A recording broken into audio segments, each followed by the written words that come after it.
Êtes-vous, comme moi, amoureux d'entendre les accents d'une langue? Aujourd'hui, on explore les couleurs du japonais et comment on les intègre ou pas dans les dessins animés. Quand on parle d'accent, vous entendez très bien en ce moment que mon accent est québécois en français. Donc le japonais, de la même manière, va avoir lui aussi des accents en japonais. Mais avant de vous parler des accents du japonais, je veux juste vous parler des accents des étrangers qui sont présents dans les dessins animés. Je ne sais pas si vous avez déjà remarqué, mais quand on fait venir un personnage qui vient d'un autre pays dans un dessin animé, des fois, on va lui mettre un accent un peu rocambolesque.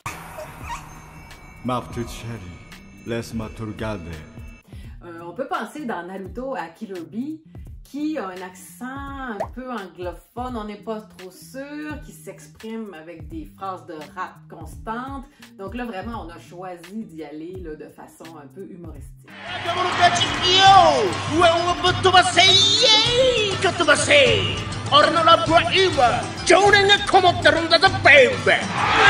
Dans Nodame Cantabile, c'est une histoire qui raconte des étudiants en musique, donc on va avoir un chef d'orchestre étranger, Franz Stresemann, qui arrive et qui parle japonais, mais avec un accent, surtout dans le drama, là, c'est assez fort et assez caricatural.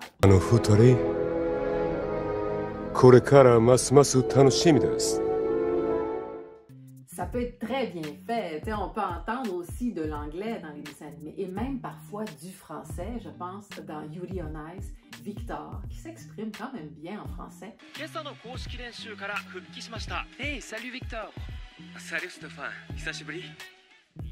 Bon, alors, quand on parle des accents donc de l'étranger, c'est une chose, mais il faut parler aussi de l'accent du japonais. Parce que le japonais, c'est comme le Québec, c'est comme la France, c'est comme la francophonie en général. Il va y avoir des particularités locales que vous pouvez probablement entendre, mais que parfois, on va décider de ne pas mettre. Et là, c'est un choix qui est intéressant parce que c'est presque politique, cette affaire. Je vous explique. Un des accents les plus connus au Japon, c'est le Kansai-ben. Le Kansai-ben, c'est toute la région du Kansai qui réunit Osaka, Kyoto, Kobe. Okay? Ce sont des grosses villes. Le Kansai-ben a un accent très reconnaissable. Il est très reconnu au Japon. Il y a eu pendant longtemps, il y en a encore à l'occasion, des duos d'humoristes. Et dans ces duos d'humoristes-là, pour faire rire les gens, il y en a toujours un qui avait le type Kansai, c'est-à-dire qu'il parlait avec l'accent du Kansai et on utilisait un peu cet accent pour faire rire aussi, pour provoquer des réactions chez le public. Il y a des dessins animés qui se passent à Osaka, il y a des dessins animés qui se passent à Kyoto. On va décider ou non de mettre du Kansai-ben. Dans certains dessins animés, on va utiliser cette caractéristique de l'humour pour aller justement amplifier un personnage qui est déjà comique, qui est déjà humoristique. Dans Cardcaptor Sakura, par exemple, on a Kero-chan, donc qui est drôle, qui nous fait rire souvent à l'occasion et qui parle en Kansai-ben. Et là, ça a été un choix qu'on a fait parce qu'on voulait augmenter la charge comique de Kero-chan.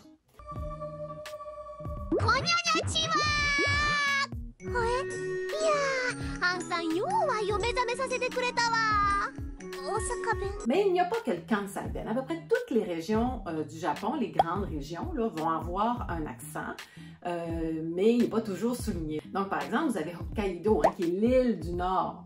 Et à Hokkaido, vous avez les Premières Nations Ainu. Et les Ainu ont une langue qui était complètement différente. On le remarque encore aujourd'hui dans les noms des villes ou des villages de Hokkaido. Par exemple, Sonnikyo. C'est vraiment, il fallait que je pratique parce que c'était pas quelque chose qu'on est habitué nécessairement de prononcer. Donc, vous allez avoir l'animé Golden Kamuy qui va faire apparaître les Ainu et vraiment pas de façon stéréotypée. Il y a eu de la recherche derrière ce dessin animé-là. Il s'est allié avec des chercheurs universitaires. Donc, quand vous avez une expression, quand vous avez un habit, quand vous avez des coutumes, c'est la vraie tradition.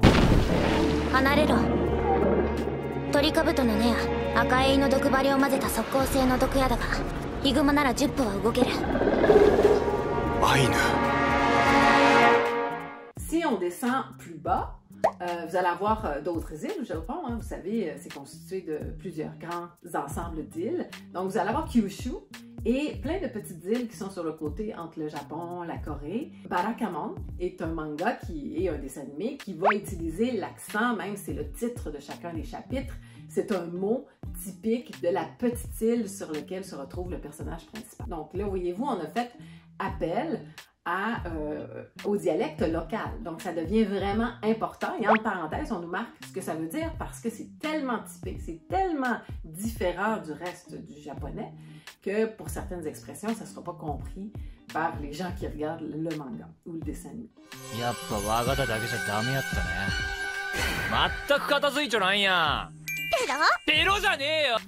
Ensuite, vous avez les îles très chaudes du Japon. Tu sais, j'ai parlé de l'île du Nord. Maintenant, on va aller complètement au sud, Okinawa. Et sur Okinawa, il y avait un japonais différent, une autre branche, si on veut, du japonais qui était parlée par les habitants d'Okinawa à l'époque, avant leur annexion, en fait, avec le reste du Japon en 1879. Aujourd'hui encore, sur certaines îles, l'île principale, oui, mais sur les autres en particulier, vous allez avoir des gens, des personnes âgées particulièrement, qui vont parler avec cet accent okinawaien. C'est plus qu'un accent, c'est considéré par certains linguistes comme une langue à part. Dans les dessins animés, on va retrouver des parties de cet accent-là qui vont arriver justement pour un personnage qui arrive d'Okinawa. Comme on en a parlé tout à l'heure, on peut faire le choix de ne pas mettre l'accent pour des raisons éditoriales, parce qu'on ne veut pas ajouter de charge comique pour un accent comme le Kansai Ben qui a une certaine charge. Parce qu'on ne veut pas que ce soit incompréhensible, comme par exemple quand ça se situe dans une autre partie de l'île et qu'on ne voudrait pas que ça devienne difficile à comprendre. Il y a une autre raison pour laquelle on peut décider d'utiliser un accent. Dans le manga et le dessin animé Chihaya Furu, on va avoir le personnage Arata, qui est un des personnages principaux, qu'on va perdre à un moment donné. Hein. Il va quitter la région où il habitait, où il avait rencontré ses deux amis qui jouent au karuta avec lui. Et on va le retrouver plusieurs années plus tard, à un moment important de l'anime où la fille, qui est le personnage principal, Chihaya, téléphone à son ami Arata.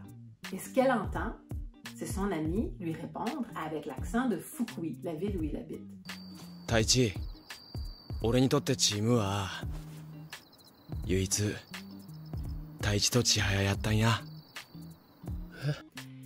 Et quand elle raccroche, après avoir entendu la voix de son ami, elle raccroche pratiquement tout de suite. La personne à côté d'elle lui demande « Puis, est-ce que c'était lui? » Puis elle a dit « C'était un garçon avec l'accent de Fukui. » C'est un moment de la série qui est très important parce que là, on a utilisé l'accent pour nous montrer que ce garçon, avec qui on avait une relation très proche, qu'on considérait comme un ami et même peut-être plus, s'est éloigné. Donc, même sa langue a changé. Donc, même son accent n'est plus le même. Donc, vraiment, on peut se servir de l'accent comme ça pour accentuer, mais il ne faut jamais oublier une chose. C'est que quand on fait le choix de mettre ou de ne pas mettre un accent, on peut reconduire certains jugements. L'accent en général, qui n'est pas celui de Tokyo, donc tous les accents autres, il y a une petite charge de négatif derrière tout ça. Donc les gens qui vont travailler à Tokyo, souvent, même s'ils viennent d'ailleurs, vont adopter le japonais standard dans un contexte formel. Donc ça aussi, c'est à savoir. Donc c'est des choses comme ça qui vont être des petites particularités qui sont très difficiles à traduire, mais qui sont très intéressantes parce que ça ajoute du contenu à ce qu'on comprend d'un dessin animé. Et je dirais que ça ajoute aussi des couleurs. Puis moi, ça me plaît toujours d'ajouter des couleurs, même si, à quelque part, moi non plus, là, je ne comprends pas tous les accents du Japon et les Japonais non plus ne comprennent pas tous les accents. Mais quand on fait le choix de le mettre, on peut le faire de façon partielle, donc en mettant des expressions, et c'est, à mon avis, un peu. Alors, j'espère que vous avez apprécié cette chronique sur les accents du Japon et les choix qu'on fait de les inclure ou pas. Matane!